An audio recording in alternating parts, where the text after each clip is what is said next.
ইউরোপের একটা দেশ হন্ডুরাস থেকে আমাদের এক ভাই, তিনি মুসলিম, আব্দুল্লাহ খান, উনি প্রশ্নটি করেছেন যে মোহতারাম, আমাদের এখানে প্রায় বৃষ্টি হয় এবং বৃষ্টির সাথে মাছ পড়ে, বৃষ্টির সাথে বৃষ্টি হয়, বড় বড় মাছ পড়ে। তো এই মাছ পড়ার ব্যাপারে কোরআন হাদিসে কোনো ব্যাখ্যা আছে কিনা? আসলে কোরআন হাদিসে এটা নিয়ে ডিরেক্ট কোনো কিছু বলা নাই। তবে হ্যাঁ, ওমা মিন দাব্বাতিন ফিল আরদি ইল্লা আলাল্লাহি রিজকুহা, জমিনের উপরে আল্লাহ সুবহানাহু ওয়া তাআলা যত কিছু রেখেছেন, এই যে প্রাণীকুল, এদের রিজকের ব্যবস্থা একমাত্র আল্লাহ সুবহানাহু ওয়া তাআলা করেন। বিজ্ঞান কিছু তথ্য প্রকাশ করেছে, এই তথ্যগুলো অথেন্টিক। এবং সম্প্রতি ইরানেও কিন্তু এই বৃষ্টি হয়েছে এবং প্রচুর মাছ, এক একটা মাছ আপনার 6 থেকে 8 ইঞ্চি পর্যন্ত বড় বড় মাছ, এই মাছগুলো আকাশ থেকে পড়েছে। মূলত এটা আসমান থেকে মান্না ও সালওয়ার মতো পড়ে না। এটা কি হয়, ওই যে ঘূর্ণিঝড় তৈরি হয়, তারপরে পানি যে উঠায় সাগর থেকে, বিভিন্ন খাল থেকে, নদী থেকে, যখন পানিটা ঘূর্ণিঝড়ের সাথে, ওই যে আপনারা এটা গুগলে পড়লে বুঝতে পারবেন, যখন এই ঝড়ের মাধ্যমে পানিগুলো আকাশে উঠে যায়, ওই জলাশয়ে যদি মাছ থাকে, ওই মাছগুলোও কিন্তু আকাশে উঠে যায় এবং এই মাছগুলো মরে না, সেখানে জীবিত থাকে, ভাসমান থাকে। যখন বৃষ্টি হয় তখন ওই মাছগুলোই কিন্তু আবার পড়ে। তার মানে এই মাছগুলো যে আকাশ থেকে আল্লাহ তাআলা সৃষ্টি করে আসমান থেকে, জান্নাত থেকে পাঠিয়েছেন, বিষয়টা কিন্তু এরকম না। এবং বিজ্ঞান যেটা বলতেছে, সারা ওয়ার্ল্ডের বিজ্ঞানীরা একমত, এগুলো দুনিয়ারই মাছ। ওই ঘূর্ণিঝড়ের সাথে এটা উপরে উঠে গিয়েছিল, বা পানি যখন উঠানো হয়েছিল উঠে গিয়েছিল, ওই মাছগুলোই কিন্তু আবার রিটার্ন আসতেছে। তবে হ্যাঁ, মাছের স্রষ্টাকে আল্লাহ সুবহানাহু ওয়া তাআলা। এখন বনী ইসরাইলকে আল্লাহ সুবহানাহু ওয়া তাআলা মান্না ও সালওয়া খাওয়িয়েছিলেন। এই মাছগুলোকে এখন কেউ যদি মনে করে যে জান্নাত থেকে এসেছে, বা মান্না সালওয়া, বা আলাদা কোনো এটার ফজিলত আছে, বা আলাদা কোনো এটার হিকমত আছে, এখানে আলাদা কোনো বিষয় এরকম কিন্তু নেই। আমি রাজশাহীতে দেখেছি, তখন ছোট ছিলাম, কই মাছ পড়ছে। এবং আপনাদের এলাকাতেও দেখবেন যে অনেক সময় ওই যে কই মাছ গাছের উপরেও নাকি উঠে যায়, অনেক সময় এমনটা দেখা যায়, এরকম হয়। তারপরে শুকনো জায়গা, এখানে মাছ আসার কোনো কথাই নাই, সকালবেলা ঘুম থেকে উঠে দেখতেছেন প্রায় 15-20টা মাছ পড়ে রয়েছে, এরকম কিন্তু হয়, আকাশ থেকে পড়ে। তো এই মাছগুলো নিয়ে এত গবেষণার কিছু নেই, সব কিছু স্রষ্টা হচ্ছে আমার আল্লাহ সুবহানাহু ওয়া তাআলা। কোরআন কি বলছে? ওয়ালা ইন সাআলতাহুম মান খালাকাস সামাওয়াতি ওয়াল আরদ লা ইয়াকুলুন্নাল্লাহ। আরে গর্তের পিপালিকা, এই পিপিলিকাকে যদি জিজ্ঞেস করেন যে তোমাকে বানাইছে কে, সেও জবাব দিবে আমাকে বানিয়েছে আমার আল্লাহ, আমাকে বানিয়েছে আমার আল্লাহ। এটা আমি বলছি না, আমার আল্লাহ সুবহানাহু ওয়া তাআলাই তিনি বলেছেন। সুতরাং মাছকে আল্লাহ সুবহানাহু ওয়া তাআলা তৈরি করেছেন, এর মধ্যে লাআয়াতিল লিল মুমিনিন, আল্লাহ সুবহানাহু ওয়া তাআলার একটি নিদর্শন আছে। কি নিদর্শন? একটু খেয়াল করেন তো। আল্লাহ, এই জন্যই শুধু জিকির, ওই আল্লাহ আল্লাহ আল্লাহ আল্লাহকে জিকির বলে না, এগুলো নিয়ে গবেষণা করাও কিন্তু জিকির। আকাশ থেকে রুই মাছ পড়তেছে, কই মাছ পড়তেছে, তেলাপিয়া মাছ পড়তেছে, স্বাদ তো একই রকম, আলাদা কোনো স্বাদ নাই। তেলাপিয়ার এক স্বাদ আল্লাহ তাআলা লাগিয়ে দিয়েছেন, ইলিশ মাছের একটা স্বাদ আল্লাহ লাগিয়েছেন, কই মাছের একটা স্বাদ আল্লাহ তাআলা লাগিয়েছেন। এগুলো কি? আল্লাহর নিদর্শন। এই যে আম, ফজলি আম একটা স্বাদ, গোপাল ভোগে আর একটা স্বাদ, ল্যাংড়ায় আর একটা স্বাদ, একটা জোয়ানকালে এত টক মুখে দেওয়া যাচ্ছে না, আবার কয়েকদিন পরে পেকে যাচ্ছে, সেটা মধুর মতো মিষ্টি। এগুলো আল্লাহর নিদর্শন। তো যে আল্লাহ সুবহানাহু ওয়া তাআলা এগুলো নিয়ন্ত্রণ করেন, সে আল্লাহর প্রতি ঈমানটাকে আমাদের শক্ত করতে হবে। আর এই মাছগুলো আল্লাহর ইশারায় জমিন থেকে উপরে উঠেছে, আবার আল্লাহর ইশারায় ওপর থেকে নিচে পড়েছে। ওই মান্না সালওয়ার মতো জান্নাতি মাছ কিন্তু এগুলো না, এগুলো ভুল বোঝা যাবে না। আল্লাহ তাআলা আমাদের সবাইকে তৌফিক দান করুন, বলুন আমিন।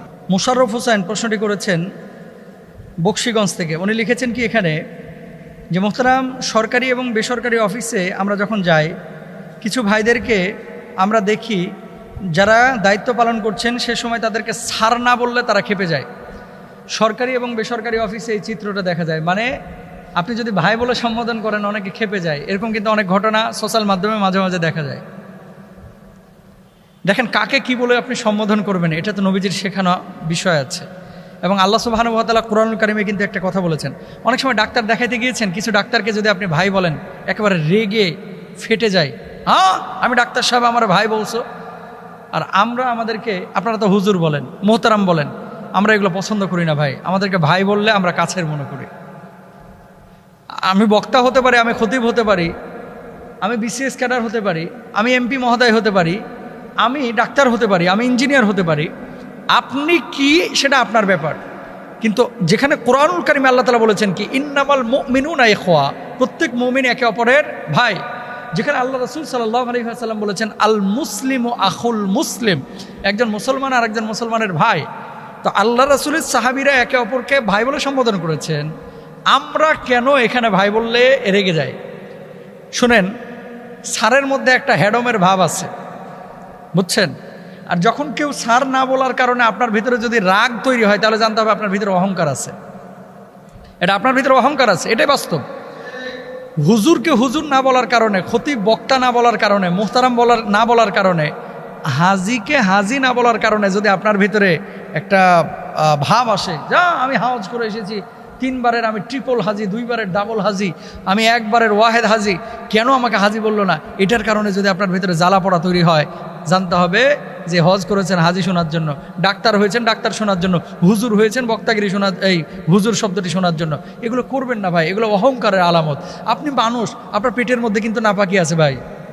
প্রত্যেকটা মানুষের পেটের মধ্যে কি আছে? নাপাকি আছে, এটা অস্বীকারের কোনো সুযোগ নাই। এখানে সবার পেট কাটলে কিছু না কিছু নাপাকি পাওয়া যাবে, কারো ভিতরে কম, কারো ভিতরে বেশি। মলমূত্র ত্যাগ করেন না। আরে আপনি এমন মানুষ, আপনার দাম তখন থাকবে ইন্না আকরামাকুম ইনদাল্লাহি আতকাকুম, যখন আল্লাহর ভয় হৃদয়ে থাকবে, শরীরের মধ্যে থাকবে। অহংকার মুক্ত জীবনযাপন যখন আপনি করতে পারবেন, তখন এই জীবনের দাম আছে, মানুষগুলোর দাম আছে।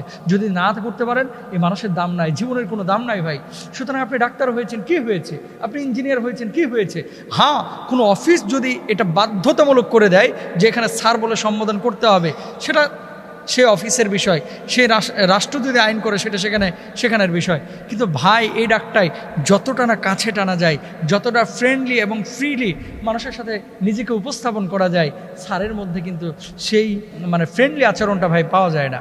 সুতরাং আপনাদের যাদের এই ধরনের প্রবলেম আছে, ভাই বললে রেগে যান বা স্যার কেন বলতেছে না, এরকম ভিতরে যদি কোনো জ্বালা থাকে, এই জ্বালাটা চেঞ্জ করেন ভাই।